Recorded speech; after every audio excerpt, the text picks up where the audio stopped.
Nakalimutan ko po yung bag ko here at Alex. Malapit siya sa Robinson. So, here. I got the number and I left my bag, Manong. Manong, thank you so much. Tanit, buwas ko pa ni balikan. Salamat, Manong.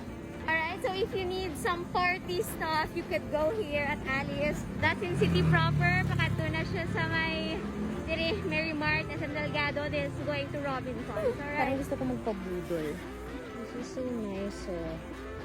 Look. Found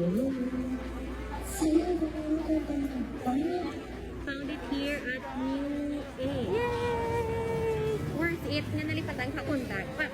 Magtatagalog na pala tayo starting today. Wow, starting today! Worth it yung nakalimutan ko yung bag kasi may nakita tayo. We are here at 1688 Mall. There you go. See you on my next short.